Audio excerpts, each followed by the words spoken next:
All right, it's 7 o'clock. So, hey Becky. So all eight of us are here and the superintendent's here. Great. So why don't we get started? This is Monday, January the 8th. It's a regularly scheduled um meeting of the Finance Committee.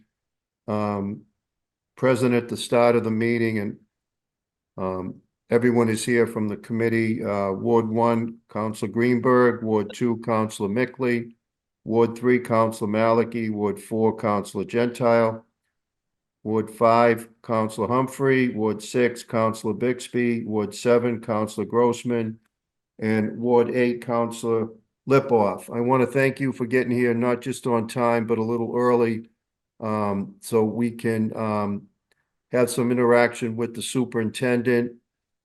Just one quick note, as I said in the chair's note, I am not asking anyone to vote on these two large expenditures tonight. The money from the schools, which we'll take up first, and the other capital improvement items. So having said that, I know that the superintendent has another meeting. She is attending, so let me read into the record, docket item 27-24, which is a request from Her Honor the Mayor to authorize and appropriate expend the sum of $925,000 of June the 30th, 2023 certified free cash for the purpose of funding curriculum materials for the Newton Public Schools. And the superintendent, Nolan, I'm going to turn it over to you. We did get a memo today. I'm sure that not everybody has had a chance to read through the whole thing. Again, the reason that we're doing this tonight is we had an extremely light agenda, and I thought it would be helpful if we could get a head start on these two items. So people will have time to read that memo and any other materials that come forth between now and when we take this up the next time. So I'm just going to turn it over to you. Feel free to share what you want. It can be as brief as you would like. And then I'd like to give the committee members opportunities to ask some questions and to let you know if there's additional information that they would like to get for the next meeting. So it's all yours. Thank you so much. I appreciate the opportunity to address you and also for my memo to be in your hands. I did find a typo in it. I apologize. Last sentence of the memo should have said needs, not news. I wanted to get this. Mr. Gentile gave me this opportunity to be here and it was sort of last minute. So I appreciate that.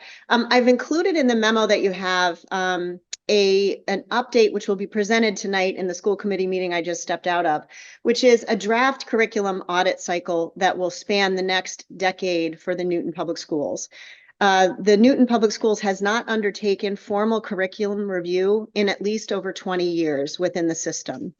And my initial audit of curriculum materials indicates that particularly in the area of science and math, we are not necessarily articulated correctly to the standards expected by the state of Massachusetts. And we are not vertically articulated in such a way that all middle schools, for example, are teaching curriculum in the same way our high schools are teaching, even within the same math course, very different iterations of those courses. So it's a great opportunity for us to really take a dive into what is being taught at each level and to try to upgrade the math, science, technology, engineering standards and experiences for students in the Newton Public Schools. I currently serve as the Tri-County Superintendent of the Worcester, Norfolk, and Middlesex County Superintendents Associations. And I've just stepped down from the New England Association presidency. And I need the Finance Committee to know that the STEM programming for Newton has not kept pace with the programming that's existing in most of Metro West and in other parts of Massachusetts. I very much want to bring that type of STEM education to the Newton Public Schools, not at the exclusion of things like humanities and fine arts, but there tends to be a stronger program, particularly in the humanities, in what is currently existing in the schools, and we need immediate attention in the STEM area. The deficits I've outlined in the memo, I've given you broad information because as we head through these audit cycles in the next several years, there will be opportunities for state and local and private funding that I would like to take advantage of. So I wanted to give you the broad categories of the types of professional development, the types of tools, the types of experiences that we're trying to create for the teachers and to set up the students for success. The areas I put in the memo are state-of-the-art tools for teaching and learning, addressing the lack of base resources within subject areas in the schools, creation of what's called a tiered system of support in the general education classroom. So meaning definition across all grade levels of what is the base curriculum for all students so that we can design enrichment and intervention to meet the needs of the varied learners that exist within the average classroom in Newton. The last two areas I'd like to address are building the data and assessment literacy of our teacher teams and creating systemic training and on unit and lesson design so that we work as a school system, not a system of schools, to systematically meet the needs of our young people. So that's the big idea thrust for the use of these curriculum funds. $925,000 isn't going to solve all our problems, but it's going to give us a nice lift into the audit cycle, base curriculum materials. We're going to start with math next year and then phase to science. The state is deploying new assessment tools for the MCAS in science, which will come out. We're actually been chosen as a pilot district for that assessment. The results of that assessment pilot may change the course of how science is delivered in Massachusetts. So we are wise to do math first and to start science audits in the next year. But in the meantime, the funds would be much needed remedy to some of the variants that we have within the curriculum and would allow our teachers to get training they need to be more up to speed with their pedagogy. I'll leave it at that for now, and I'm happy to answer questions. Also happy to answer questions after the meeting. Okay, I just wanted to mention that our CFO Maureen Lemieux has joined us, as has our comptroller. Stephen Curley is also here. All right, so let me open it up to anyone that might have questions of the superintendent. All right, well, you go ahead, Becky. Thank you, Mr. Chair. So thank you so much, Superintendent, for joining us tonight and for the memo and for the overview. I definitely believe that we need to update our curriculum and go through the steps that you are outlining, and I'm excited to be starting in that direction. Can you say a word about how you landed on this specific amount of money? You've obviously talked about the goals and the direction you intend to take with it, but why $925,000 and what is the timeline that you foresee for deploying that money? And if you could say perhaps a little bit more specifically, on what materials, for example. So just as by way of comparison, so the only curriculum deployment in the district that has occurred with a base set of curriculum materials and a specific pedagogy coupled all together has been our recent deployment of the English Language Arts Literacy curriculum that is being deployed in grades K through 5 rather. So just by way of comparison, the purchase of the materials alone were $2 million to outfit all 15 of our elementary schools. And we have just received this month, just so you know, we're doing our part, $1.3 million of additional grant funding in high quality instructional materials in literacy with no commensurate match from the Newton taxpayer to finish and round out the training and materials for that. So if we're thinking 15 schools, totally new curriculum from scratch, it's about $3 million to make it all happen. My thinking here is, one, I have to live within an ecosystem that is the city of Newton. And I cannot ask for $3 million every year for curriculum deployments, but with an audit cycle that undertakes a different subject area K-12 each year, $1 million of supplemental materials and training is a reasonable portion to request to help that process along. I don't know how often I can come to the well for that type of scenario, but just as a comparison, I was formerly the superintendent in the Natick Public Schools. My budget there for 5,300 students for professional development and 500 educators was $1 million. That is the exact same budget that the teaching and learning department here has for 12,000 students and 2,000 classrooms. So or 2,000 staff people. I just want, for comparison's sake, I know there have been budget cuts in recent years, and curriculum is a safe place to cut without impacting the classroom, except it means that we have to play catch up with our materials, the unity of our instruction, and the training of our teachers.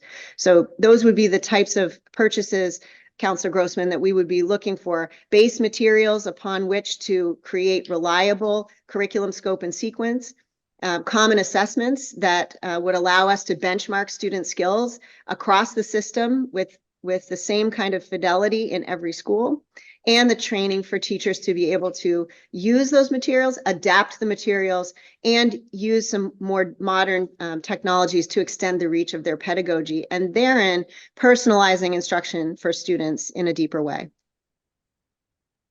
If I may continue. Sure. Go right ahead. So thank you. So I totally understand it and totally support that. It sounds to me like this is something we're going to have to think about over the coming years, almost like how we think about how we built up our snow removal budget, that we've started with an inadequate amount of funding and have slowly added to it each year, trying to get to a point where we know our budget should be. And I guess I will, as these conversations go on, just be keeping an ear out for just as much detail as you can give around the dollars and cents of it and what level we should be getting to, what we're aiming for. I understand that $925,000 is not going to be adequate for what it is that you're aiming towards, but I'm also just trying to put the financial picture together of all these different asks that have come before us and how the dollars are moving around to meet the needs. So that's just so the thinking behind why I'm asking the question, because as I said, I'm certainly supportive of it and enthusiastic about supporting the various efforts that you're trying to put into place here. Thanks. If I may, Mr. Chair, just say one other piece. Sure. Please do. So mathematics will be the front and center priority in the coming year. It was a huge concern raised by entry planning meetings across the school system, both for adequate intervention and adequate extension for students who may be more advanced in certain places. Lots of discussion of families outsourcing tutoring supports or interventions or enrichment in some other way. We shouldn't have to do that for our families. But what we don't have right now is the same skill benchmarking system we have for K-8 literacy. We can't actually tell how our students are progressing in math through the expected state standards right now. We have some common assessments. They are not the same across all schools.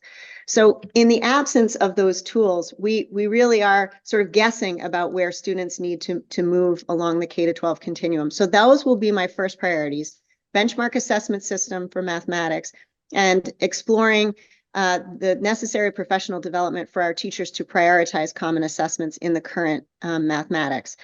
It will lead to a desire for perhaps different base resources. There are no math textbooks at use in the public schools except for K-5 investigations, which is a workbook for our elementary kids.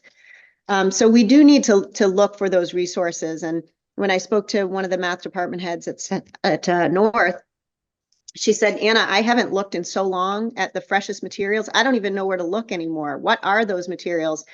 So we're getting the department heads together to look at our current materials, do that audit, and then have our regional partners in textbooks and materials and digital services to come in so that they can start to look at those resources, match them with our instructional needs, and therein we'll have a much stronger program. So that's my first set of spending priorities.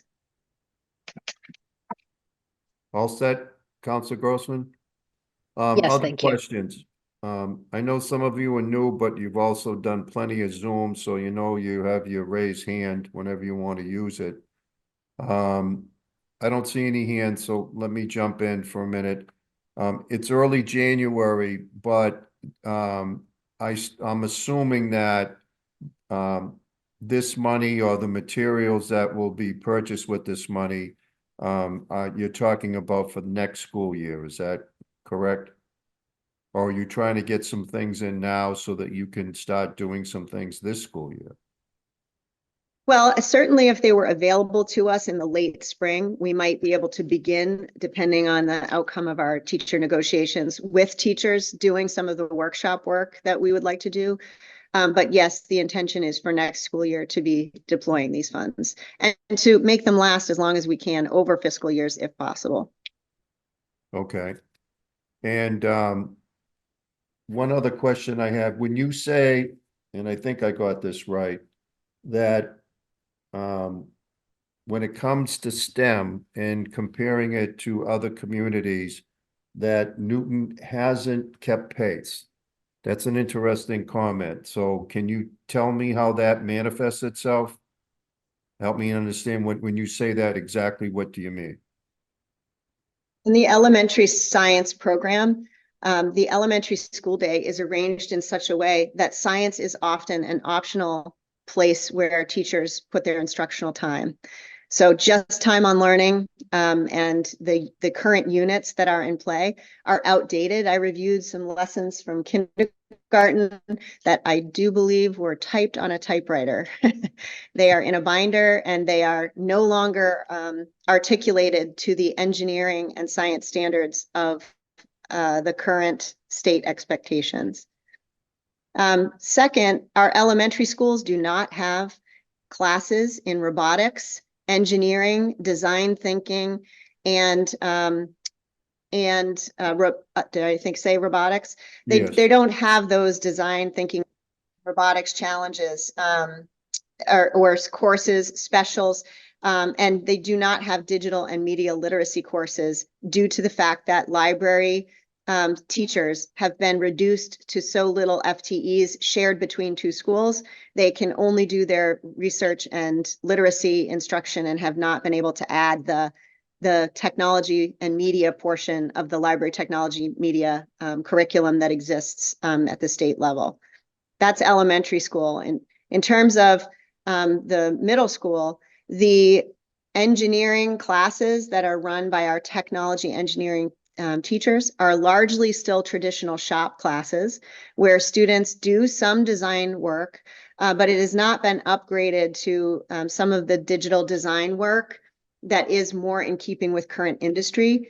We're not seeing the robotics competitive groups at the middle school in Newton that we do in other places.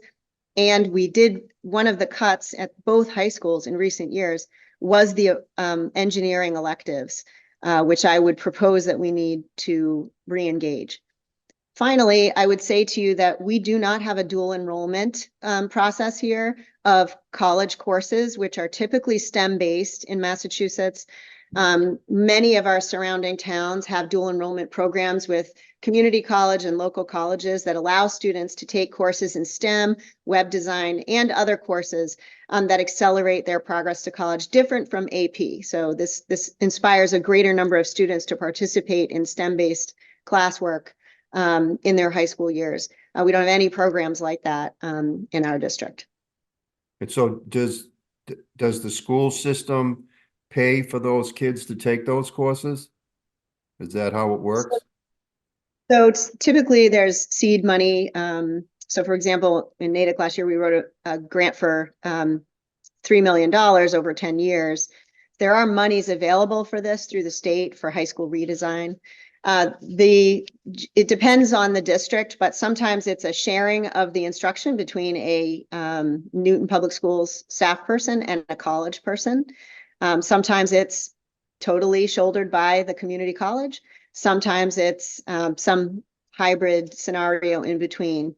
but it allows students to do what's called the early college block, a block of courses that if they're successful, there's a lot of research from studying these students that it accelerates their success in college after graduation and also saves them money. So it's generally a combination of grant funding, university funding, and our own staff, which are already on staff. Okay, thank you. Let me get to some other councils. Let's go with Council Humphrey and Greenberg and Bixby. I think Councilor Greenberg had her hand up first. Councilor Greenberg. Oh, thank you, Chair. Thank you, Superintendent Nolan. This is really fascinating. I wasn't aware how much our STEM program needed to be updated. I'm glad that you're on top of it and happy to learn about this. I'm just wondering, the 925 that's being requested, is that going to come out of the 6.2 million being requested from the free cash? Is that going to be part of this, or is this something separate? This is part of those monies. So the breakdown that we have is going to change when we add in the 925? Should already be in there, as my understanding.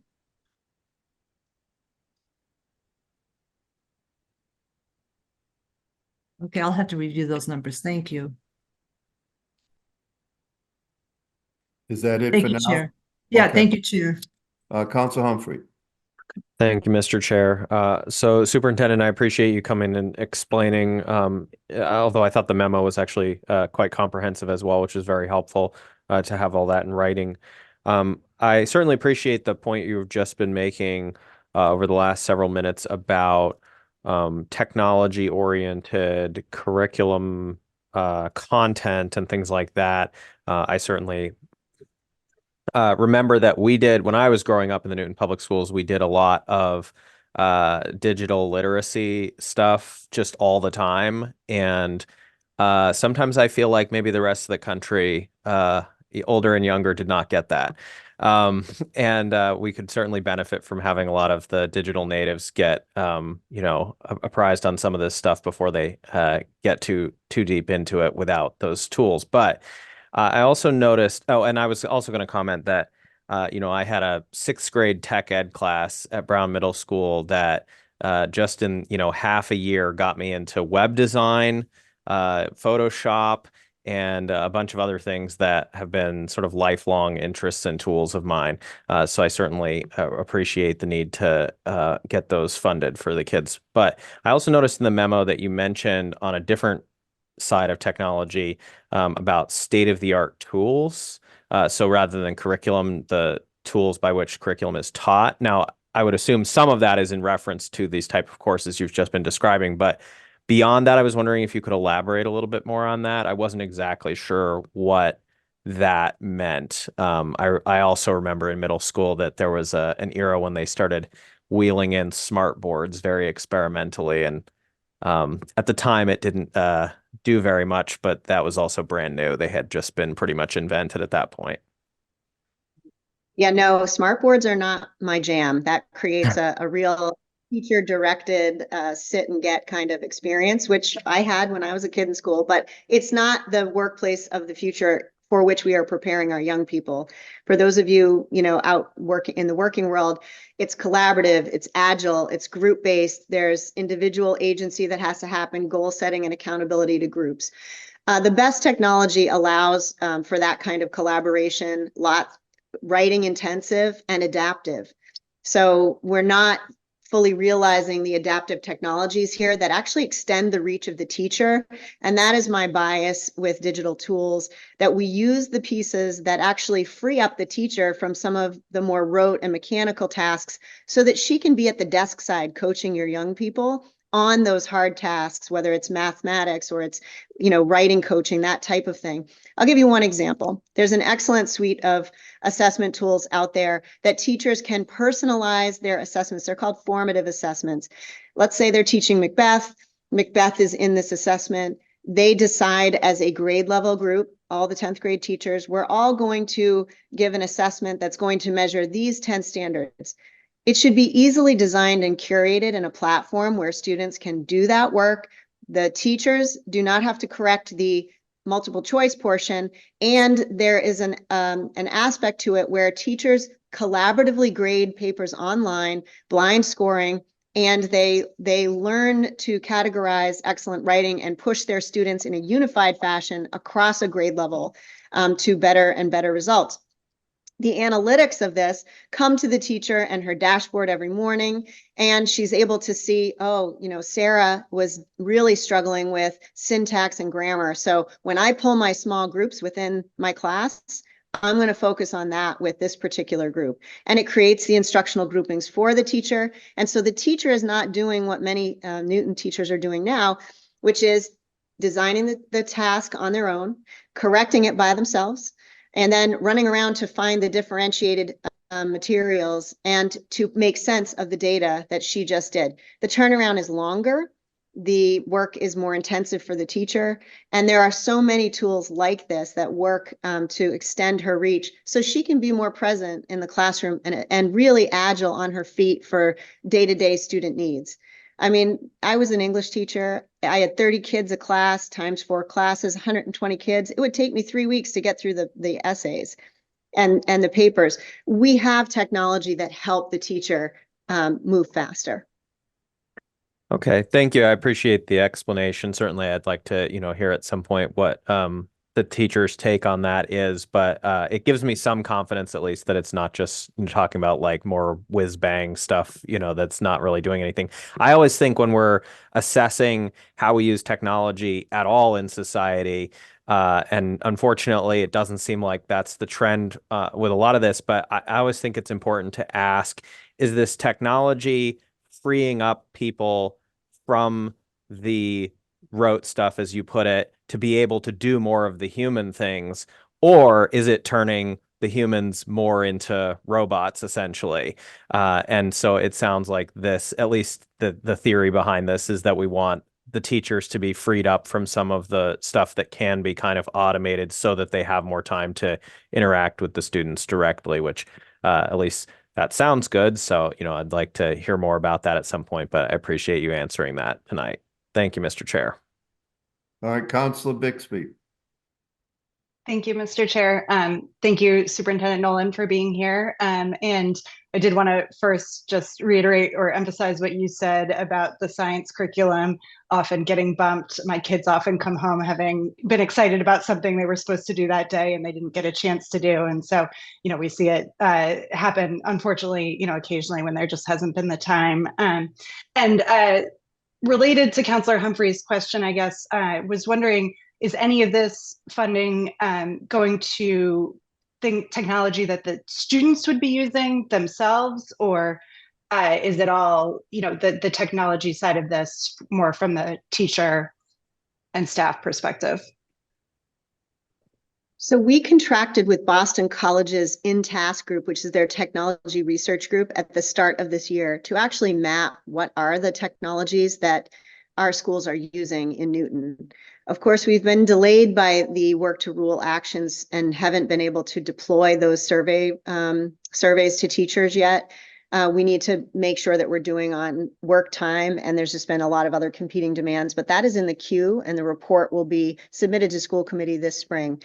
I think from there, Counselor Bixby, I'd be better able to tell you what we are expecting to look at. It is not in my estimation to purchase hardware with these particular pieces, unless, of course, we find that there's some specific program that demands some sort of hardware we don't have.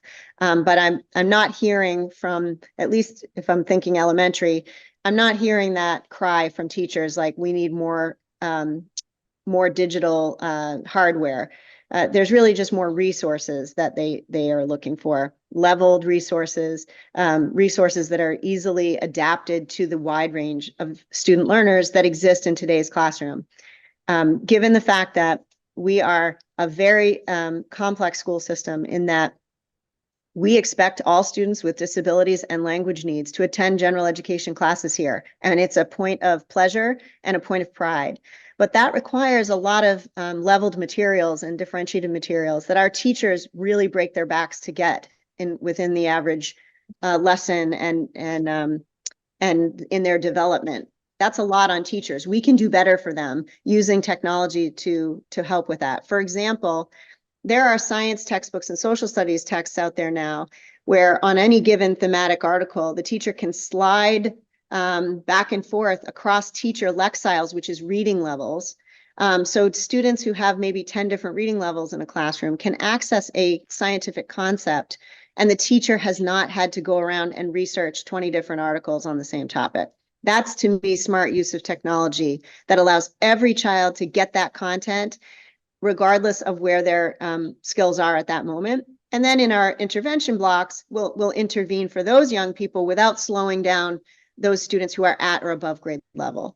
So that's how we can sort of have it all with the assistance of some technology. All set, Counselor? Yes, thank you. Okay, Counsel Maliki. Thank you, Chair, and thank you, Superintendent. So I'm far from expert on education because I haven't had kids go through the school system, and I was a kid in the 60s, high school 70s. So it's really interesting to see how things are being done now, and I'm wondering, for example, it seems like textbooks are kind of a thing of the past, and is that by choice? Is that to save money? Is that because people have found it's better to pull things together a different way? And related to that, you say that the result of this is that sort of teachers in the same grades across different schools and maybe within schools are all sort of doing their own thing, and we can't count on kids getting equal education, it sounds like. Could you sort of elaborate on that? So textbooks are not a curriculum, and there is no textbook that is like the unicorn that's going to solve all the things that any school system wants. We still need good teachers to adapt materials and to curate those materials. The change that's happened in the last 20 years is that there has been a move away from just traditional texts to more digital materials, simulations, but still having a resource, a base resource of materials from which teachers can pull. And there's huge pride in the system about teachers creating curriculum from scratch in Newton. And in a kinder, gentler educational time, there may have been more time and energy and capacity to do that. But with the complexity of the student needs in front of us today, and the diversity of language needs and special education needs, we really need to give the teachers a foundation upon which to make those adaptations. So it may be some texts. There are actually 6 classes at the high school. I'll use North as an example. There are only 6 classrooms that have actual texts. The rest is all teacher created and curated. And I'm not saying that they're not getting an equal education. We're just having huge variance in what is being covered, how it's being covered. And since we have not been skill benchmarking with skill assessments or common assessments, we don't actually know when people ask like, well, who's doing what and how are kids doing? We have a gut check, but we don't have the actual answer because we're not using common materials. And I just wanted to follow up on, and it was in your memo, the concept of 10 different, I guess, reading levels to understand a concept. How does that work in practice? Is each student sort of picking the level that they feel comfortable at, or is it being assigned by a teacher? It would be assigned by a teacher. This is another reason for more skill benchmarking. You can't know what a student's reading level is unless you're assessing them. Currently, teachers in the Newton School do that through traditional reading inventories, which requires a lot of one-on-one interviews, if you will, to understand their reading level. And they can do some quick dipstick checking. So we do have ways to do it now, but we have other ways that could do it faster and would allow the teachers to spend more time on the intervention rather than the searching for leveled materials. Okay. And with regard to the level of funding, you said, I think you wanted to make it last as long as you could, but I think you also said about $1 million a year you thought what you would need. So this is basically 1 year's needs. Well, I say that only because I have been moving slower than I thought I would so far, given our current working conditions. So I don't want to tell you that I will be able to spend everything, every cent Mhm. within that 1 year. And I will make it last as long as I can. And I will also seek grant funding to make those dollars go farther. Okay, thank you. Council Mickley. Thank you. Thank you, Chair Gentile. Thank you, Superintendent Nolan, for joining us. Very excited to have you here. Very excited to hear the vision for the classrooms with these new curriculums and technologies in place. I can imagine there's all different types of teachers, some that would be really excited and supportive of this type of structure, of this type of centralization of the curriculum and approaches, and then some that might want to have a more independent approach.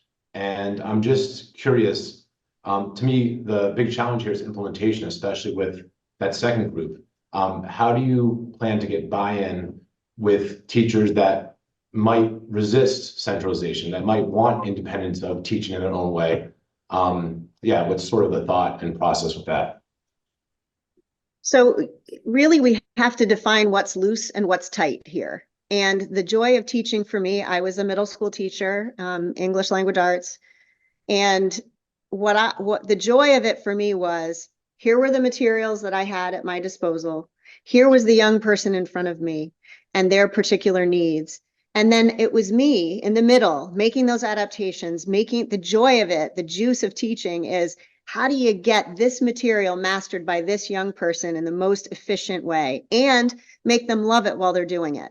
And so there will be plenty of latitude for teachers to put their secret sauce, if you will, into how common materials are deployed. In addition, we decide how many assessments will we look at and when will they be. How teachers get there is totally up to them, right? So we say, here's the scope and sequence, here's the assessments we're shooting towards. It is my pleasure to have the teacher be as creative as possible as they head towards those demonstrations of mastery. And the best districts do that with the teachers. We make those decisions together. It's not me on high saying, like, here's the scope and sequence, and here are the things I think are the best assessments. These are content experts in our schools. And they're also experts in young people and pedagogy. We listen to them. My job is to get them the best materials from which to begin so that they can use their secret powers for the students, not running around for materials. That's helpful. Thank you. Just a follow-up to that. Have you been hearing a real need from the teachers for this type of support and curriculum since you started in your role? So, there's a lot of our curriculum that is not articulated to the current standards. So when you say that to teachers, there's a look of exhaustion, like, oh my God, we have to change up everything, right? Because they've put a lot of heart and soul into the units and the lessons that they have created so far. But we have to have an honest discussion about that. And we have to make sure that we are setting the students up in the best way possible. When you have that conversation, it certainly goes easier when we say, and we have the funding to support so that you don't have to start from scratch, that you can curate from some of the best resources that are available in the field. And I'd like to be able to offer that to our teachers rather than having them pull a new rabbit out of the same hat. Boy, I'm hitting you with a lot of Yeah, no, it's great. It's great. Well, you're really bringing all this stuff to life to us. So appreciate you making the time. It's very informative. All right, I would like to get the superintendent back to her meeting. I know you had your hand up for a minute, Maureen. Are you all set? Okay, thank you. All right, so if you have any other questions or if there's other information that you would like to have, please let me and our clerk, Evan Cudmore, know, and we'll work on getting that for you going forward. The substantive committee, which is programs and services, needs to obviously do their work before we take this up again. My understanding is they're taking it up a week from Wednesday, so it could come back to us as quickly as our meeting of the 22nd. If it's ready, if programs and services has voted it up, we'll take it up on the 22nd so we can continue to move this along. All right.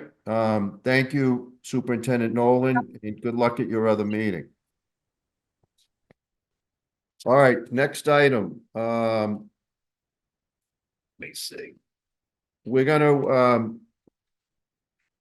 take up the free cash on the city and school capital improvements at the end. Because these other two items I expect will be pretty quick. So the first is 34-24, the city clerk requesting the acceptance of an anonymous donation of $10,000 to the city of Newton in memory of former councilor George Mansfield for the benefit of the work of the Newton City Council to be used. Councilor Gentile, Yes, do you want to make a motion or entertain a motion to hold for the previous item? actually, that's a good idea. Can I get a motion to hold on the previous item? So moved. Okay, all those in favor, we can do it on a voice vote. Please say aye. Aye. Aye. Opposed? Any abstentions? All right, the item is held 8-0. Thanks, Evan. So the $10,000 in memory of former councilor George Mansfield for the benefit of the work of the Newton City Council to be used as the council leadership and the clerk of the council may from time to time determine. Carol, I believe Carol is going to present this. Ms. Moore? Thank you, Chair Gentile. Very quickly, I just want to give a thank you to the anonymous donor for providing us with this gift. Just a brief mention, George Mansfield, he passed away on December 5th, and he was a ward alderman for the Ward 6 area for over 20 years, from 1984 to 2010. He served as chair of the Land Use Committee, among other roles. He lived in Newton since 1970, and he was a founding member of the Newton Highlands Area Council. And so all I'd like to say is that I'll work with council leadership, excuse me, to identify the best way to utilize this gift for the benefit of City Council. But thank you again. Thank you. Council Lipoff? I was going to say what Carol, Ms. Moore just said, and served with him for quite a long time. He was a fantastic guy, and this is a beautiful honor that somebody has done in his name. And I never say no to free money like this, so I will move it. Okay. Are there any other questions or comments? All right, seeing none, all those in favor of accepting the donation, please say aye. Aye. Aye. Aye. Any opposed? Any abstentions? All right, the motion passes unanimously 8-0. Thank you, Carol. The next item is the acceptance of a grant. Her Honor the Mayor requesting authorization to accept and expend the sum of $22,248 from the WPF grant for the purpose of installing 6 EV Level 2 chargers.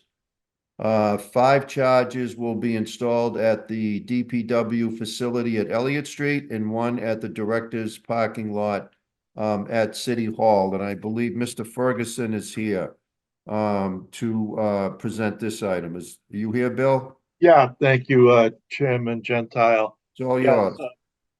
this is a grant we've received before for other electric vehicle charging station installations. We received this grant for the War Memorial chargers behind City Hall, for the chargers at the library, and for the chargers at Newton North High School. So we've participated in this grant program several times before.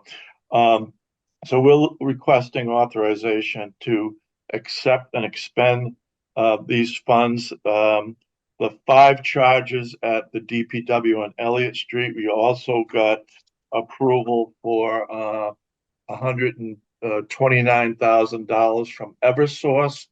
So between the grant and the Eversource program, it'll cover 100% of the cost of those 5 chargers. There'll be no city money required at all. For the City Hall project, it's just 1 charger. We received the grant for 1 charger.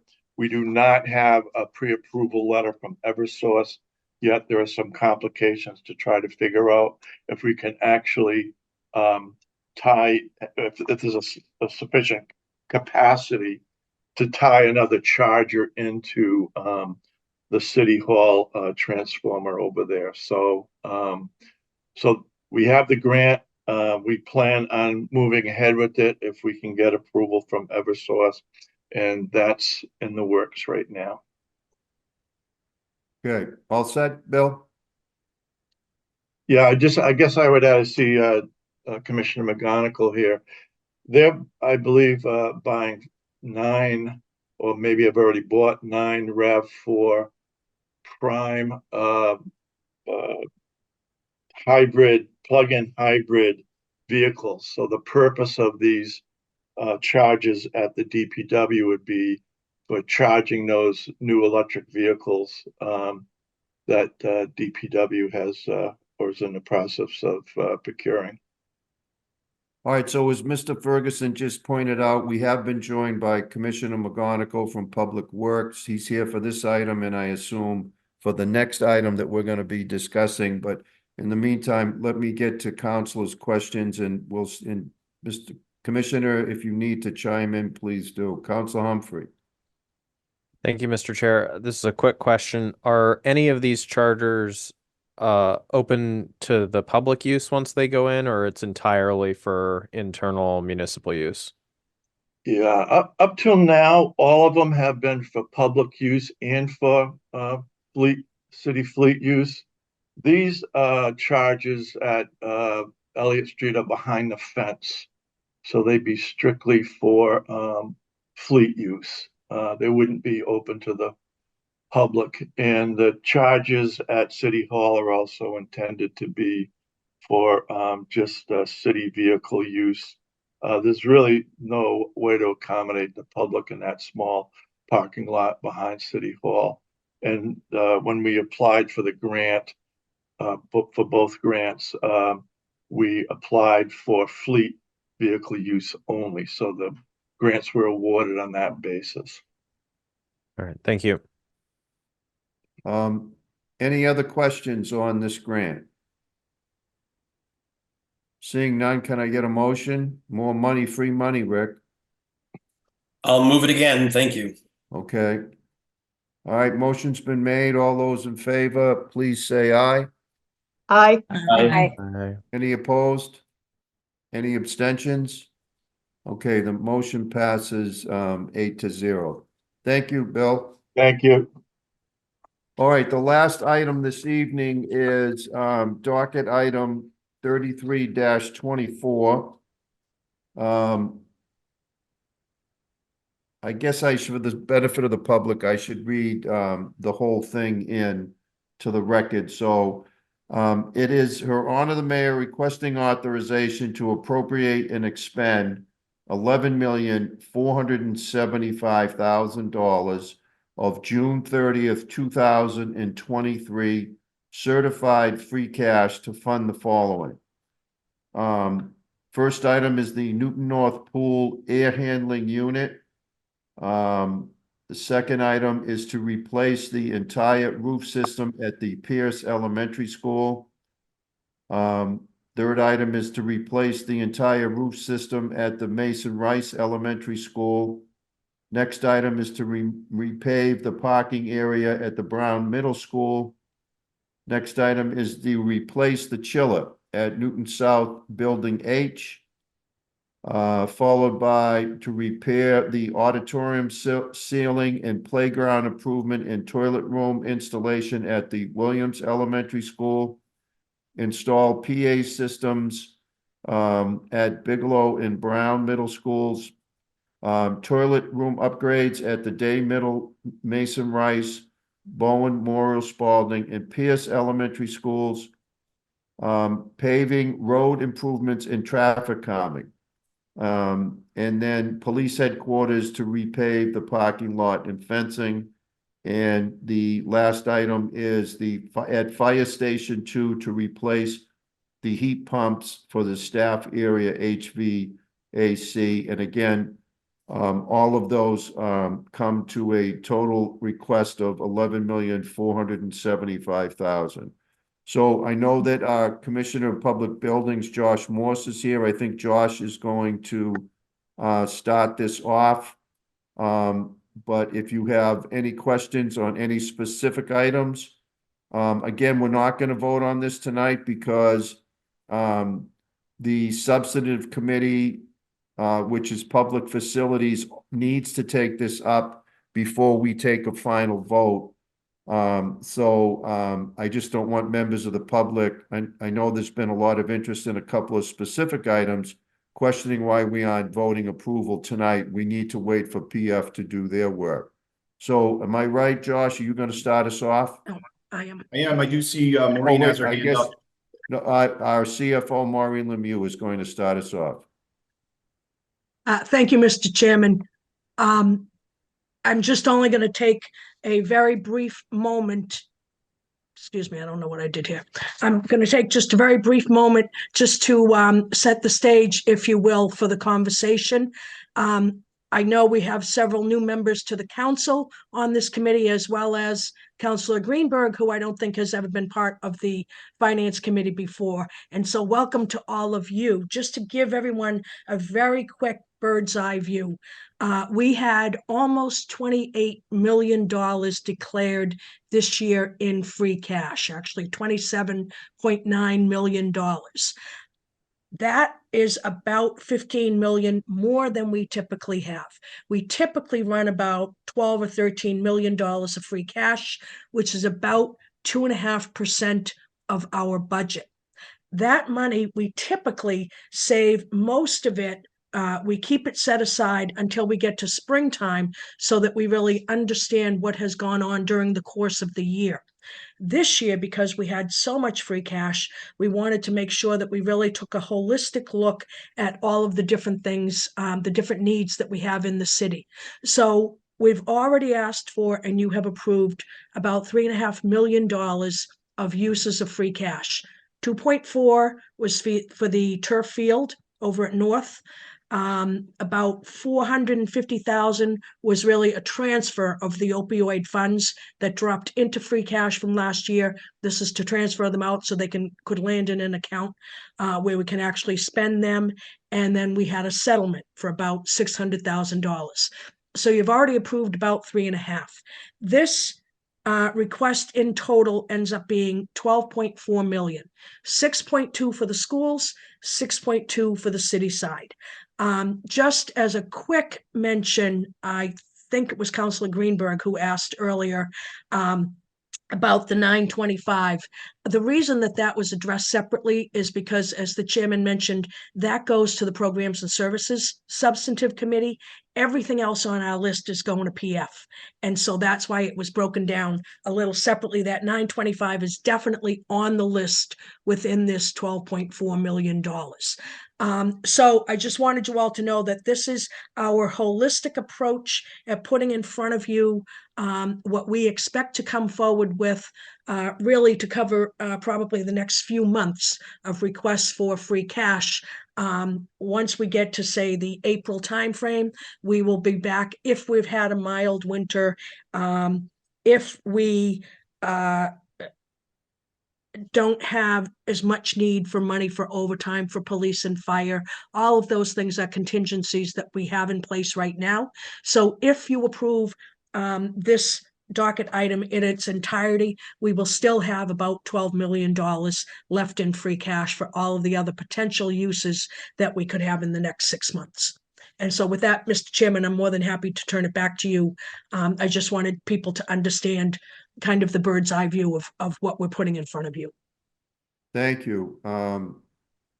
Commissioner Morse, did you want to add anything at this time or just take questions? So what I was going to suggest actually was if we so I'm happy to run through all of the different items, but I was going to suggest that maybe if you're comfortable with it, that we start with the handful that are DPW, because I have the lion's share this evening. So if we could go through the DPW ones, field any questions, then cut Jim loose. But I defer to you, Councilor Gentile. I wasn't anticipating going through, each and one of these items, because you're going to end up doing that at public facilities. I just wanted to, just get it introduced. And if there are questions that, any of my colleagues have about a, specific item, that they are certainly free to ask it, and then either you or Commissioner McGonigal could answer it. Unless committee members, want to handle it differently, but why don't we just start with let's see where we get with individuals asking questions, and then we'll go from there, okay? Sounds good. All right, Council Lipoff.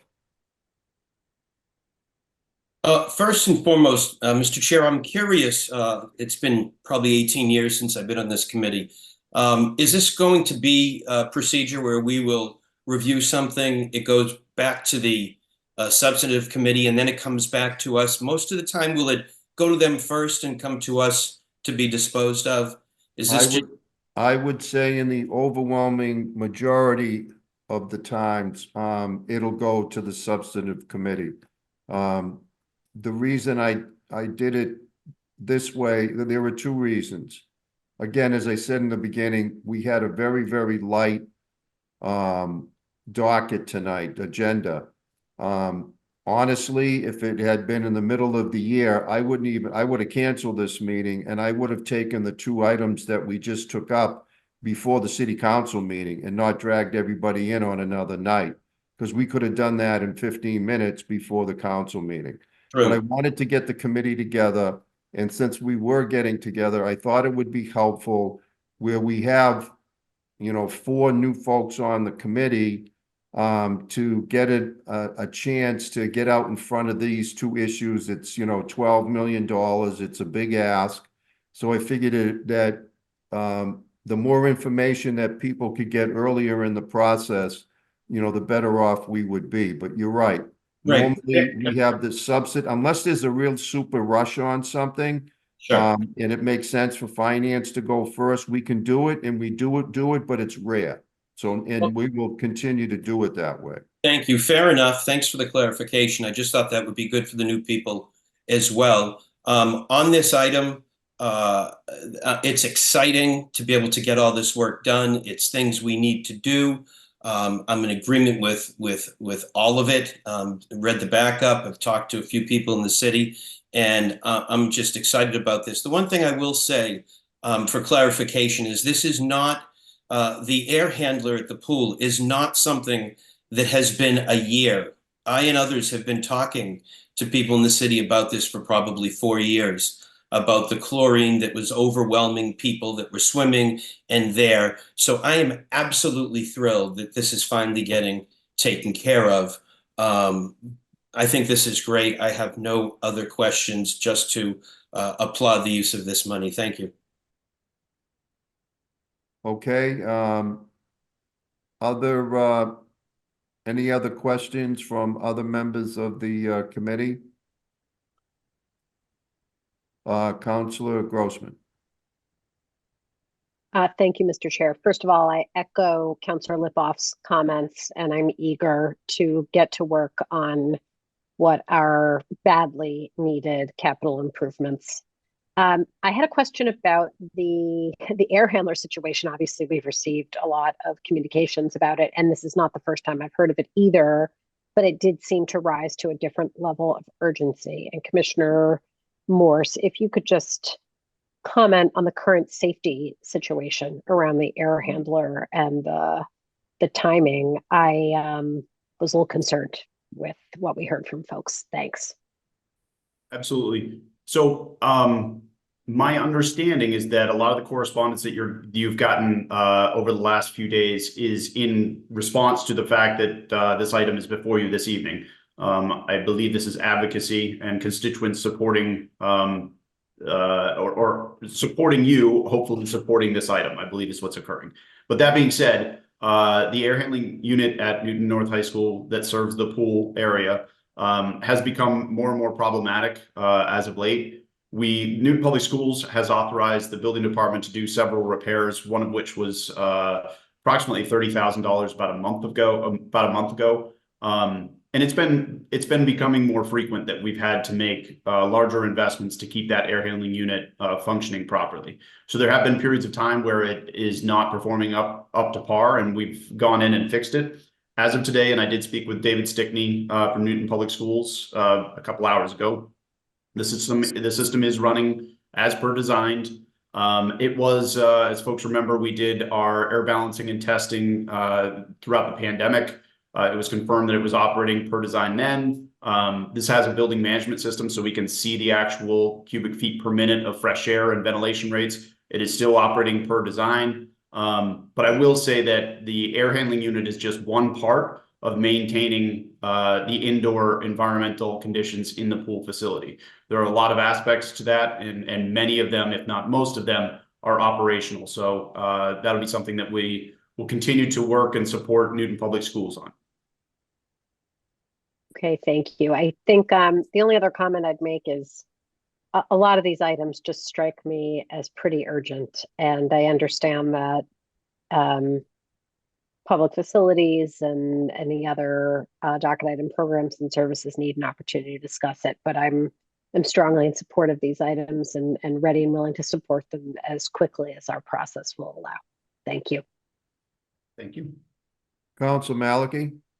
Oh, I didn't realize it was my turn. Thank you. I also was surprised by the, at least I was just hearing about the pool situation. So I was kind of wondering why, with parents saying it had been a problem for 2 to 3 years, it was taking this long to fix. And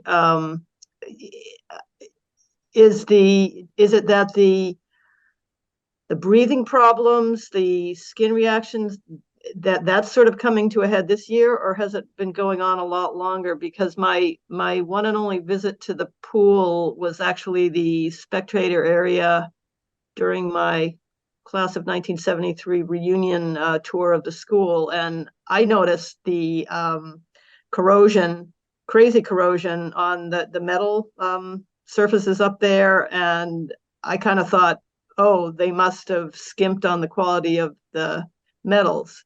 But is it partly that, or is it more a long-term problem with the air quality? And is there going to be any sort of change in either the type of equipment, the power of it, or the I was just, reading online, I guess you have to keep washing metal surfaces even with maybe good air handling equipment to stop that corrosion problem. Is there a way to make the next combination of system and maintenance better than what we've had?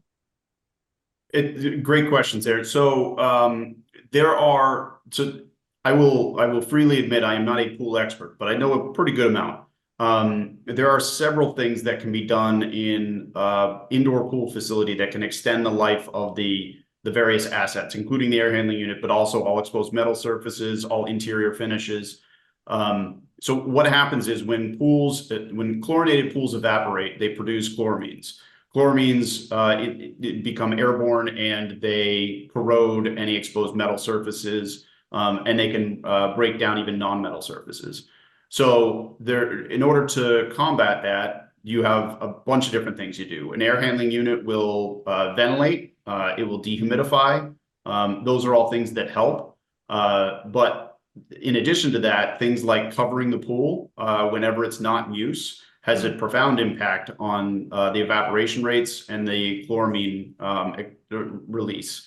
What you keep the indoor air temperature at when you're occupied, what you keep it at when you're not occupied, meaning the facility. What we maintain the pool water temperature at when occupied, when it's not occupied. All of those things have impacts. In addition, as you mentioned, Councilor Maliki, the cleaning protocols for the space,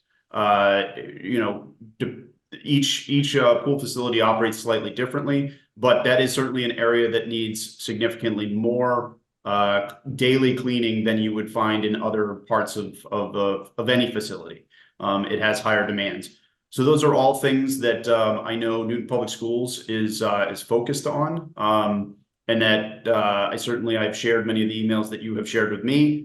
all of you counselors with Newton Public Schools. I did talk to Mr. Stickney today. He indicated that that Newton Public Schools has received actually relatively few complaints about indoor air quality or about this issue, at least to them. And he said he spoke with the pool instructor, and that the pool instructor said that she was not aware of any of these issues. So we're currently working through that with Newton Public Schools. As I mentioned in my emails, Newton Public Schools is responsible directly for the operation of this pool. There are a few things that Public Buildings doesn't deal with directly, pools, food service equipment. There's a few others, but these are areas that Newton Public Schools deals with directly. But I am certainly, as I mentioned in my emails and as I mentioned to Dave Stickney today, I am happy to support them in any way moving forward on any of these items to help them make sure that we're keeping the best possible facility we can. So I'm curious, I hadn't thought of pool covers. Is that something we've ever had? And is that something we'd look at buying? So we bought a pool cover for the project, so it is available to Newton Public Schools. But that certainly there are different pool covers out there with different performances. That's something that we could certainly help Newton Public Schools procure if they needed it. Okay, thank you. Councilor Greenberg. Thank you, Mr. Chair. I'm just reviewing the numbers that Commissioner Morris laid out for us, and I'm just wondering what contingency means in his breakdown. That's a great question, Counselor. So anytime we have a construction project, and this is true in Public Works or Parks and Rec as well, contingency is for any unforeseen costs. This is kind of an industry standard.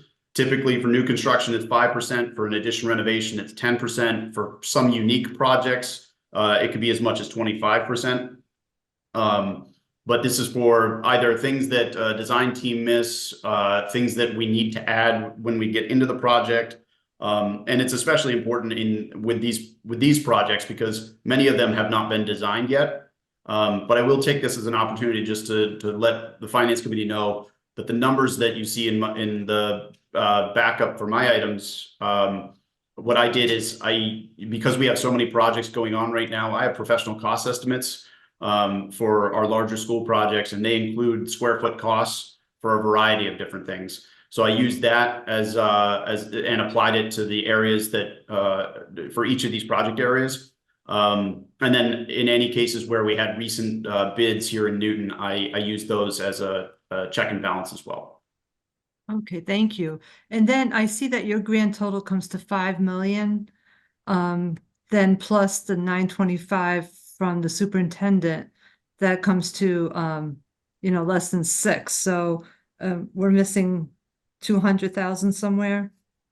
So there's I know it's a little challenging to follow the bouncing ball here, but so there's $5 million for school facility projects. There is another $5.25 million for road improvements, $300,000 for paving at Brown, and then another $600,000 for the police parking lot, and I believe it's $350,000. I'll double check that, but for the fire HVAC.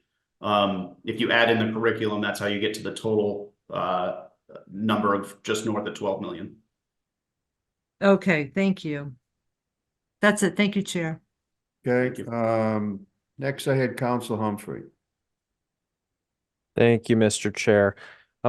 I had a couple of questions here, specifically in item I, paving, road improvements, and traffic calming. I don't think we got back up on that. If we did, maybe you could point me to it. Specifically, I'm wondering what the breakdown is between those paving, road improvements, and traffic calming. Because right now, my recollection is that the traffic calming budget annually in the operations budget is 1.86 or something like that million a year. I could be mistaken, but that's my recollection. I can give you a slight breakdown, Counselor. So the Transportation Network Improvement Program is budgeted each year for $9.5 million. Included in that are purchases of concrete and asphalt for work that we do conduct in-house. So whether it's paving, repairing sidewalks, adding new sidewalk. It also includes our contracted street and sidewalk construction. So our major street paving, our major sidewalk repairs. It includes our traffic calming budget of $350,000 a year. And it also includes the pavement markings citywide. So everything we do to repair the streets and sidewalks essentially, plus traffic calming, are incorporated into that 9.5. So this $5.25 million would bring us up to the 9.5. We usually come before you this time every year, asking for this funding. The numbers vary depending on what's put in the budget initially. We do this so we can get our bids out early. We've been very successful in receiving aggressive bids because most communities don't bid this type of work until early spring at the earliest, usually into later spring. So this just gets us out in front of most of the other communities to conduct the work we do. And then in March, we always come to public facilities with our entire program and our overview. So we're preparing that. We'll have that again this March that discusses the Transportation Network Improvement Project in depth and the projects, and everything is also on our website also. Thank you. And regarding the number I said earlier, sorry, that was me misquoting my own notes. That was over a period of multiple years. So the traffic calming though, specifically within this, is this, I mean, the part of the reason I'm asking is because typically what I've seen on the finance committee and what I've heard from various people I had talked to over the years was that we were generally appropriating money toward traffic calming projects on a free cash basis. So I'm trying to figure out if this is new or basically the same as every year. Right. This is the same as every year. The 1.86 that you're referring to is the mayor also appropriated $2 million in ARPA.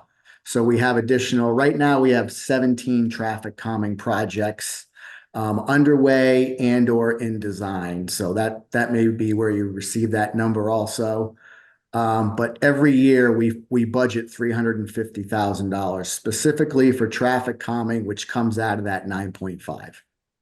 Okay. Yeah. My concern here, as I've been saying for quite a few months now, and as many advocates in the city have been saying for years now, is that we're really underfunding the calming side of things. Obviously, we do need to maintain the roads and sidewalks and so forth, but in terms of the calming budget, there's just this endless list of demands coming in from the public quite reasonably on those, and we're basically budgeting for about one thing a year, more or less.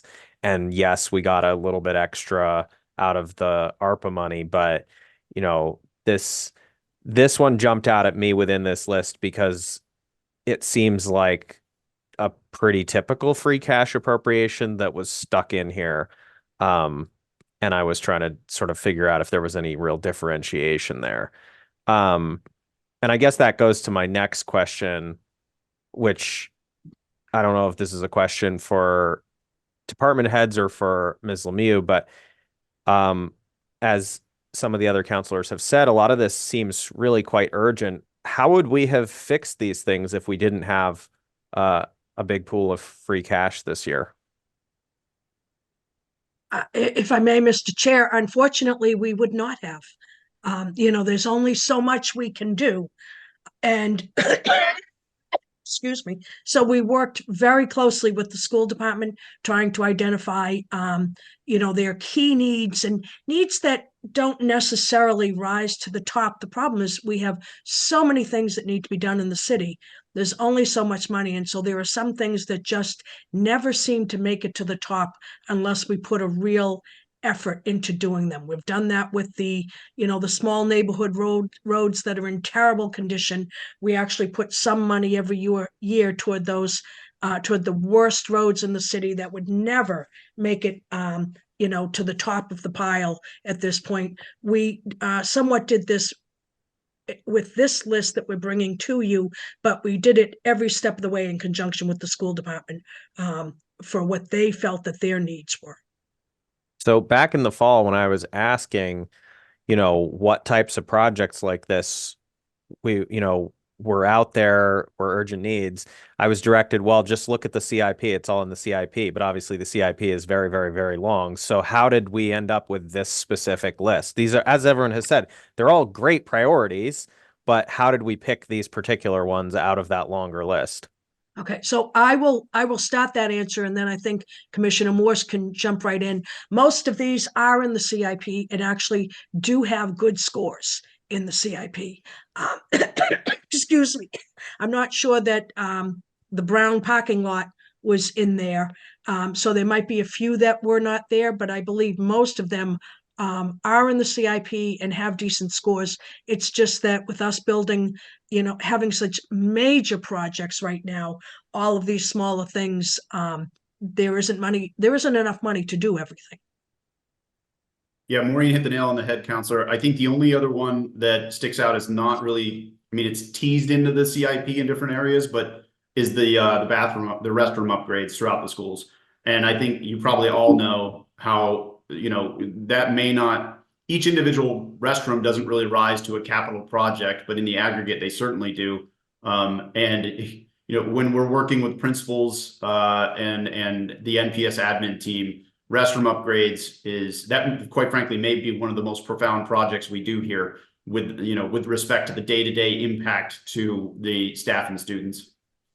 Well, I'll tell you, not to make light of it, but back at the end of 9th grade, when I ran for student government, which was my first foray into electoral politics, the big issue of the year was that some vandals were destroying all of the bathrooms at Newton South High School.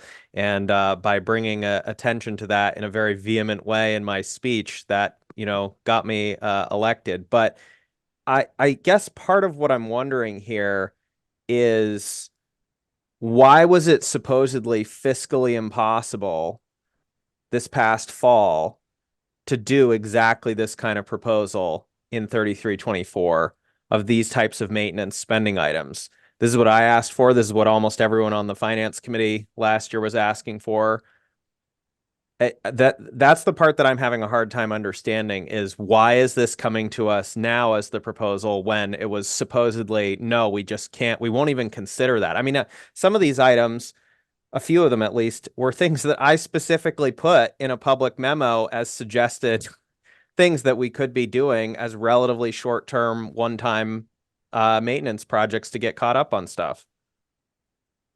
So again, Mr. Chair, if I may, Yes. I think what we said all along, Councillor Humphrey, is that we were working hard to put together a list for you of we didn't want to do it in a vacuum. So it wasn't that we could have just individual people deciding what projects they may want. It was working with all of the principals at the individual schools, with the facilities department over at the school department, with our new superintendent. We certainly did not want to just cherry pick different items, because every one of us could spend $12.4 million 3 times over and still have many more things that we wanted to do with this money. And so that's also why I made the comments that I did in the very beginning of this conversation, is that this is a holistic approach. I hope this is exactly what you were all looking for. And that's why we actually docketed it and got it on your docket for January 1st, because we really want to be able to get moving on all of this. It became late at the end of the term. As you know, everything was going to die after December 18th. So we were worried about putting something together, too close to the end of the term. But this is exactly why we've put it in front of you beginning on January 1st. So we can work our way through it and hopefully really start progressing through all of these different tremendous needs. Well, I appreciate that, but my point is that this is very much the opposite of the Operations Booster Stabilization Fund proposal that the council voted down last year. And when I had floated, I didn't even say, oh, this is my proposal that we have to do. I was saying, here are some alternative ideas, many of which were focused on maintenance. And I was told there simply aren't enough maintenance projects for this kind of amount of money. And here we are. And yes, there is. I mean, I don't understand why we spent that much time and energy on that instead of just doing this right, consulting with various department heads and principals and so forth about various needs and putting together a list like this. So if I may, Mr. Chair, this proposal in front of you, I want to be very clear. I don't want anyone to misunderstand what we have in front of you. This, excuse me, this has nothing to do with what we wanted to do with the operations booster stabilization fund. That $26 million is still separate and apart from this money that we have in front of you.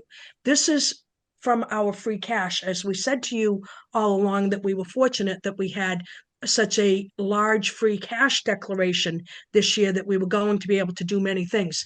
This is completely separate from the operations booster fund. So I don't want anyone to think that we've taken those monies that people gave us suggestions for and have turned it into this list. This list is from free cash.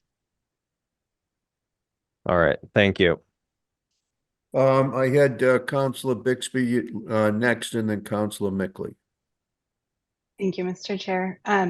So I raised my hand when we were discussing the air at the pool, and just, also wanted to throw the voice in for a number. I can't speak for all the school projects, but Commissioner Morse, you talked about the school bathrooms, and that, just from my own experience as a parent and PTO leader, and from the other schools that we've talked to and the schools in my ward, all of these projects, or many of them, are at the equally drastic level, and that, perhaps some equally graphic emails about the state of the bathrooms might not be what we all want right now, but that these items really are quite urgent, and significantly past due, as I think the supplemental materials highlighted. So I guess my question, and I'm not sure for who on the team this goes to, but Commissioner Morse, you talked about some of the repairs that have gone into the air at the pool. Similarly, I think one of the school roofs was just repaired, but is also up, for a complete overhaul because it needs that. Do you track the amount spent on these maintenance repairs for things that are overdue, so that we know what's kind of going in just to keep them, duct taped together in the meantime until we can repair them? It's a great question, Counselor. So Newton Public Schools actually tracks the expenditures for each school individually. They have to actually report that out to DESE each year, and that includes maintenance. So not only do we track it in public buildings, schools tracks it, and it's also tracked through our automated preventative maintenance program that we utilize.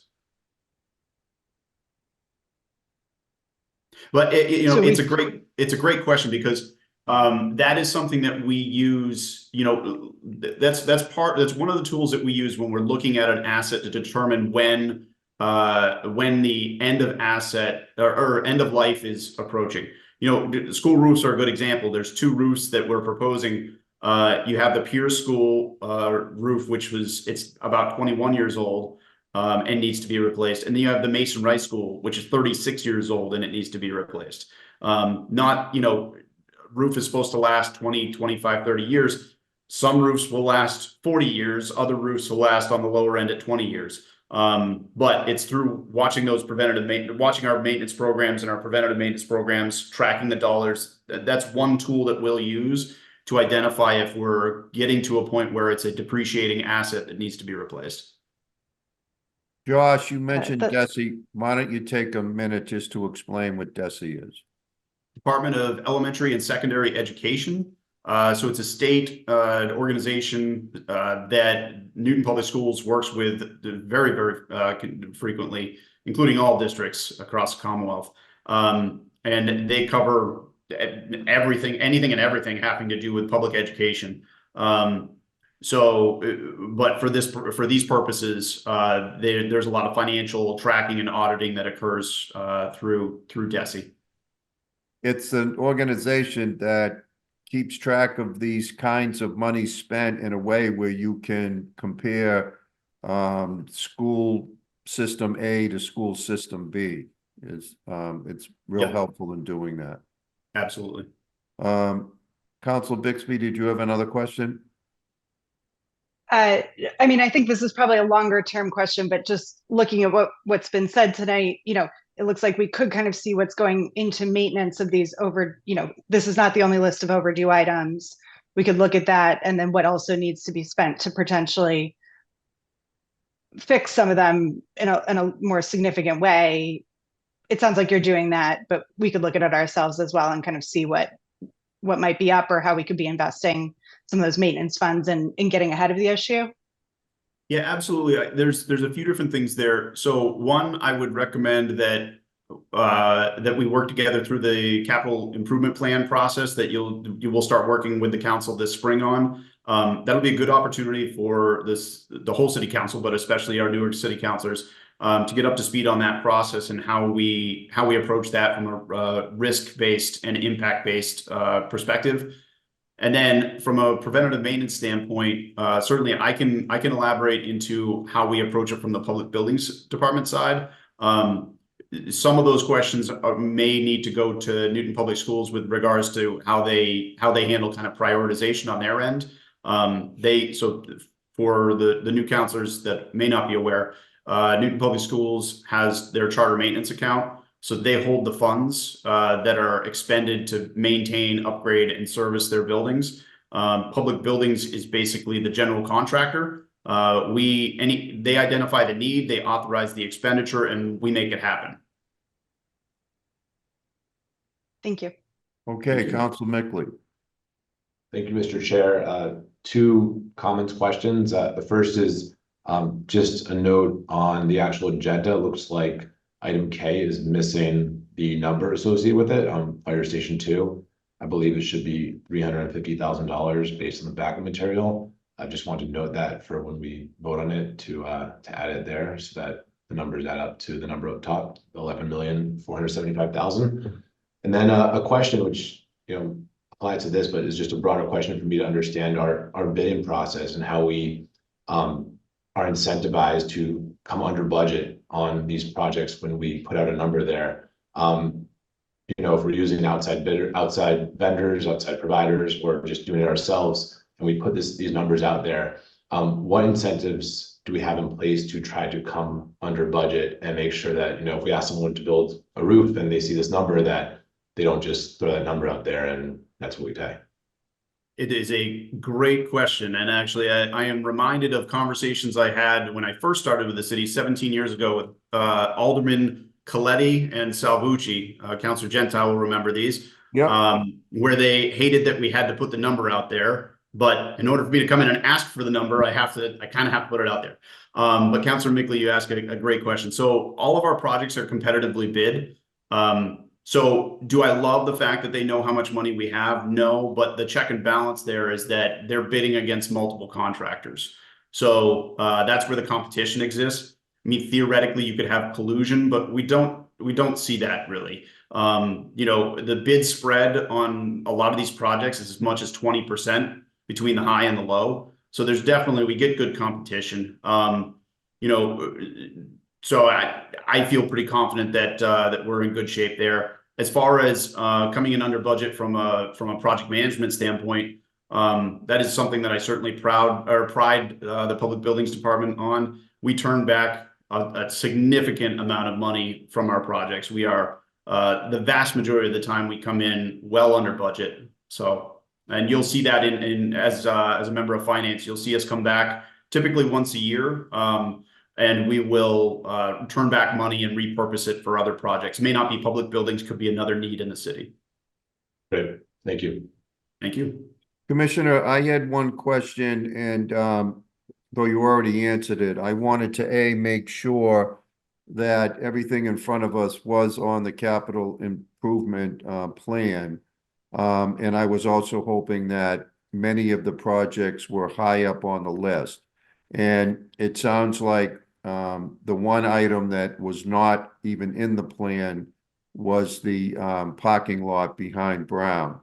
Because that's a long list, and when something comes in and that hasn't been on the list, obviously it is passing over a number of projects that have probably been on the list for a while.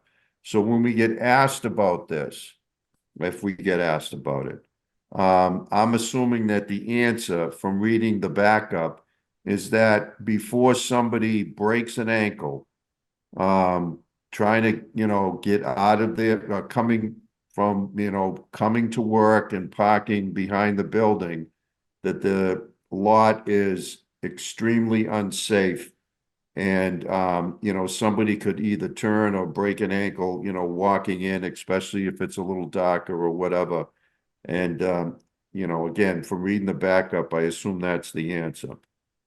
Yeah, and I see Chief Operating Officer's hand is up, so he may be about to tell you what I am, which is the CIP actually does have an item for municipal lots. So we don't list every single municipal lot and every lot around the schools, but there is one standing item in there that covers all of these sites.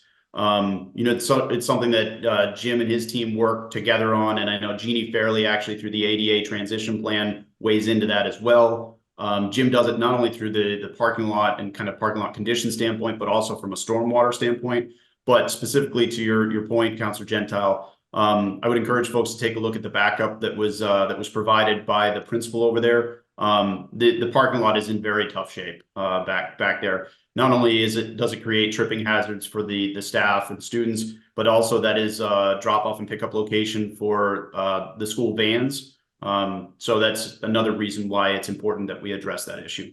And it's tough. Those are areas where you could drive by Brown Middle School 1,000 times, you'd never know it because you have to go around back to actually see it. But it definitely, if you see it once, you'll realize how important the project is. Commissioner, did you want to add something? I mean, excuse me, Jonathan, did you want to add something? Thank you, Mr. Chair. Josh really did cover it all. It's in very rough shape, high priority by the school. Our school parking lots are part of a larger parking lot program that we wish we were able to move faster on. This has risen to the top priority by the school system, and it's only partially paved, unfortunately, and you have teachers parking in mud, and you have a drop off of the accessible van happening in locations that really are far from ideal. So it is a top priority. Thank you. All right, thank you. I see one hand, but did you just leave that up, Julia, from before, or did you have you're all set? No, I do have more questions. Okay, go ahead. And actually I was going to mention, Brown School, there is a $7.2 million item in the CIP. It's kind of below some of the other things we've been discussing, but it does include improvements to the parking lot and stormwater systems. So I don't know if that's the same parking lot that this rear parking lot is, or a different set of parking lots. And I'm kind of confused now to hear that parking lots are someplace else as a group, but that was not my question, actually. I just had a question on the restrooms and also on the traffic calming. With the restrooms, is there, so where accessibility improvements are needed, that's going to be part of the restroom improvements, or has the accessibility of the restrooms already been taken care of? And this is replacing fixtures or what? So great question. The accessibility, it's going to depend, because in some of the restrooms in some of the schools, they're fully accessible. In other locations, they may not be completely accessible. And in some locations, they may be woefully inaccessible.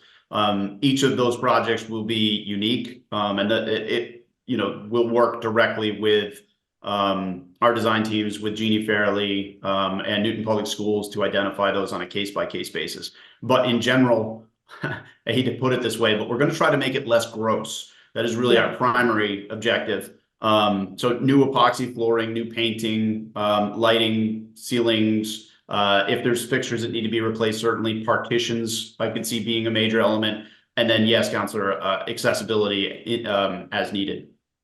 And these 6 schools, was there kind of a bright line between these 6 schools restrooms and any other schools restrooms that needed upgrading that were not schools that were gonna literally be replacing the whole school? So another great question. So every summer, Newton Public Schools does summer projects. They spend a pretty significant amount of money. And my team makes all that happen. And so Newton Public Schools just wrapped up this previous summer with a slew of bathroom and restroom upgrades, because that's part of every summer project list. And then next summer, they'll also be doing that through charter maintenance. So these funds are going to allow them to accelerate those restroom upgrades. So to directly answer your question, these are the schools at which they were the next highest priorities, based on the ones that were already completed this past summer and factoring in what they are already planning for this coming summer. Okay, so it's basically kind of pulling ahead a year's worth of summer restroom maintenance. It's pulling ahead several years worth of summer restroom. Yeah. Okay, well, it sounds like we'll have a big quality of life improvement effect. And is this just kind of the students' rooms and the public's rooms, as are the the teacher restrooms that you have in the office spaces, the principal's office and all that, are they basically in good enough shape that they're okay? They don't get the same level of overuse? So not always the case. And again, that's why it's kind of situational. For example, you might have a school where they have a staff room that is also the gender neutral room. So it could be used by both staff and students. It could be that we have a staff room that is the fully accessible restroom, or that it's also serving students with special needs who have needs to have a single bathroom. So we evaluate each one of those on a case-by-case basis. And that's a long way of saying that there may be situations in which we're upgrading a staff restroom because it's going to benefit both staff and students. But for the most part, these focus on the student restrooms because, to your point, they just get a lot more use and wear and tear than the staff ones. Yeah, okay. And have you kind of nailed down like a recipe of what are the good fixtures if you have to replace fixtures? Because I mean, things that drive me crazy are, toilets that flush 3 times automatically while I'm tucking in my shirt, or the faucets that are water-saving faucets, so you have to wave out your hand under them, but you wave your hand for 30 seconds trying to get the water to come out. So are we kind of avoiding those annoying things? Yeah, we've got restrooms pretty much down to a science at this point. We're standardized across the district, and we've specified equipment and fixtures and operators that have been tried and true and tested quite well throughout the district. Great. Okay. And for Commissioner McGonigal, do you have an updated list of the traffic calming projects that are in the 17 projects that are in process now? Yes, Counselor, we do. Happy to send that to you. Okay. Most of the information, our traffic calming list of current projects, projects that we've scored, all of that is online. Okay. It's under Public Works, the Transportation tab, and then traffic calming, but I'm happy to haven't send looked at that it in a couple of months. Happy to send that to anyone if you'd like. Okay. So in the last half year or so, both Somerville and I think now Cambridge have done an extensive installation of speed table, speed cushion type projects all over the city. I mean, it's like, Clark Street or Clark Road, 10 times over. Are we considering that yet as part of our traffic calming effort on stretches where it would be appropriate? Yes, we do. So recently installed on Beethoven, near the elementary school, we put a raised table there. We worked with fire to develop something that they were happy with, that they felt wouldn't harm their response time too bad. That's been successful. Then on the other hand, we installed some speed cushions on Grant Avenue. Received a lot of feedback on those, mostly negative, and the fire department was not happy with those either. So we piloted that. we ended up pulling those out, but yes, we're trying different processes, and those are part of our traffic calming process. But it seems like we're kind of doing it in isolated places, near schools, and I forget if is one coming on Derby Street in connection with Franklin? So we're actually gonna be studying tables at both Countryside and Franklin, but that'll be something we work with Jim and team on. Yeah, but the scale at which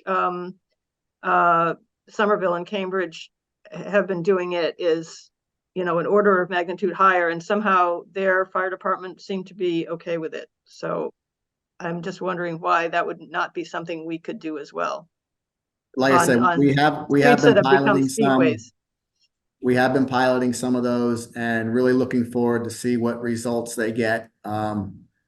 Cambridge is, they do try things more than most other communities. They're out there, and sometimes that doesn't always pan out, but if it does, we'll be watching closely to get an understanding of the data that they get from that and if they are successful. And like I said, we are always piloting new techniques, and we'll be happy to do that.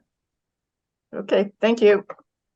Counselor, just to answer your question that was not a question, the Brown Middle School $7.2 million item you found in the CIP. So that was a project that was introduced this past fall. And so that encompasses all site costs for the entire site. This is just one piece of it. So the parking lots are carried in our municipal parking lot program, as the COO mentioned. But the $7.2 million is a more comprehensive site upgrade when that time comes. You'll notice that that particular item is quite a ways down the list. Okay, thank you. Councilor Grossman, did you have another question? Just a comment. I put my hand down before because I didn't want to delay things, but given the level of granularity we got into around some of the bathrooms, I just wanted to share with some of my colleagues who don't spend as much time in the school buildings as I and others do, that where these bathrooms came from, there are a lot more to come. And wanted to put in a particular plug actually for the Brown bathroom. I know we're talking about the Brown parking lot right now, but back in September, well, I'm in Brown a lot because the basketball program for my son's age runs there. There's a women's restroom. I'm not sure if it's a faculty or student restroom. It actually has a sort of unclear signage on it that was so gross that I still, however many months later this is, am wrinkling my nose listening to this conversation and thinking about how I was counting the seconds to get out of the place. So please continue working on these maintenance and facilities project, and don't forget about the schools to come, because honestly, the fact that we send our students and our teachers and other staff members to work in these buildings and have our bathrooms and other facilities in this shape, to me, is very embarrassing and at some level shameful. And I really do believe in investing in upgrading and providing a higher quality of life for both a work day and school day for those using these facilities. Thanks. Thank you. All right, seeing no more hands, could I get a motion to hold this item? I'll move hold. Okay, motion to hold. Again, we could be taking this item up as early as the 22nd, again, in finance. So we'll see what happens in public facilities. So a motion's been made to hold. All those in favor, please say aye. Aye. Aye. Aye. Aye. Any opposed? Any abstentions? All right, we still have 8, so the vote is 8-0. Before I ask for a motion to adjourn, again, I want to thank everybody for first being here, colleagues, but being early so that we could get the superintendent started right away.